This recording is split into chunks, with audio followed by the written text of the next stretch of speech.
What the is this expansion? We have a 2-mana, 1/3, draw until you have 3 cards at the end of your turn. We have a 1-mana, literally draw 5. It's not literally, but it basically is draw 5.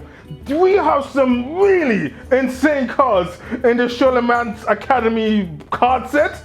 And frankly, I just want to get straight to the point and cut the fluff. No introduction, you're not even going to get my damn name. 2, we're also going to skip the usual card review of the previous set, in this case the Ashes of Outlands, because honestly, it's hot outside, and second, I am just quite excited to get to the top 5 insane or terrible cards of the Scholomance Academy card set. Because ladies and gentlemen, power creep has arrived. I guess once more.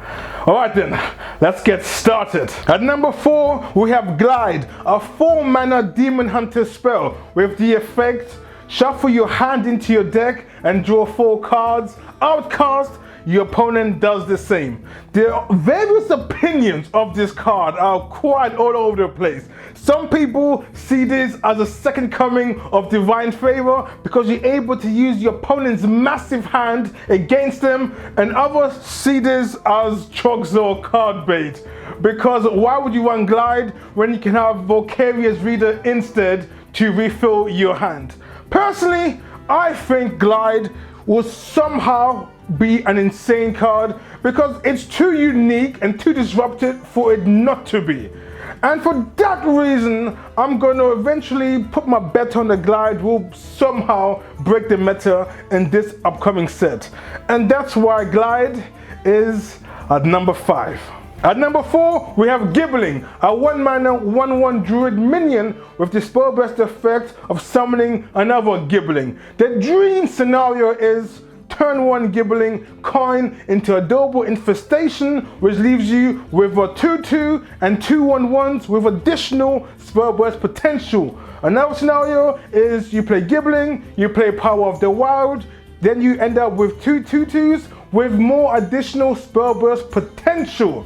Gibbling has some real potential to, let's say, grow out of control, but when we look at the actual downsides is, for Gibbling to actually find a fit in that deck, it needs to rely on druid decks being more focused on tempo tokens or the early game.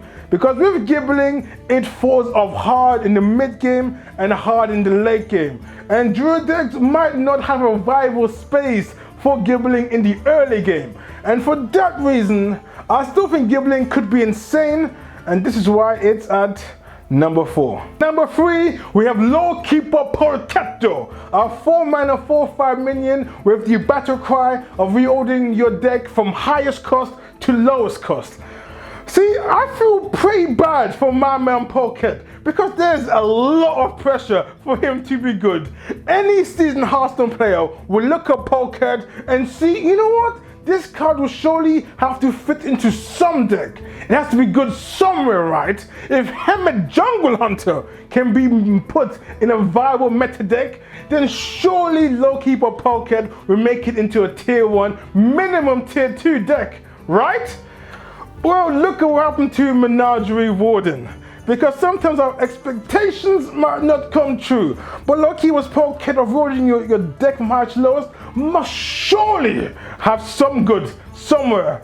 Well, with that hope, I'm putting it at number 3. At number 2, we have Mozaki, Master Duelist, a 5-mana 3/8 mage minion with the effect of gain spell damage +1 for every spell that you play. Similar to Lorekeeper Polkelt, Mozaki has a lot of pressure to perform and be a good card. Luckily, Mozaki has excellent survivability for 5 mana with 8 health. You're basically not killing this card when it comes down at mana turn 5. And Mage has a lot of good and cheap spells it can play to boost up their spell damage. However, Mozaki has a fatal design flaw that Lorekeeper Polkelt, as you notice I love saying his name, that Lorekeeper Polkelt doesn't have. And that is, Mozaki is a class specific card, meaning that it can only rely on Mage to make it work. And we have seen many legendary cards that put in the wrong class simply just don't work, like Swamp King Dread.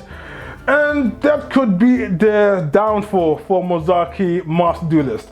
But I have hope that perhaps there's going to be some deck to make use of it. Most likely not, but for that reason, I'm putting it at number 2.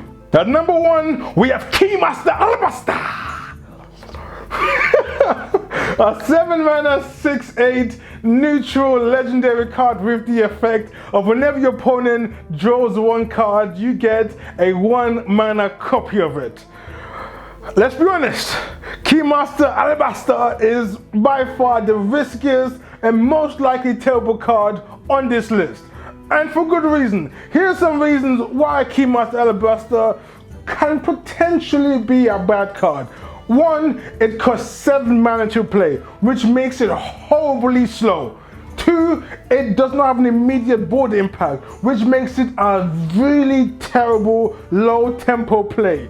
3, the card you get is random. You could get a low value card if your opponent draws it. And that's why Keymaster Alabaster doesn't look so tasty. However, there are 2 reasons why Keymaster might be some interesting tech in certain specific metas or decks that might be upcoming. Keymaster Alabaster is a very good counter for Quest Warlock. Quest Warlock likes to draw a lot of cards. You play Keymaster Alabaster and you're making the money.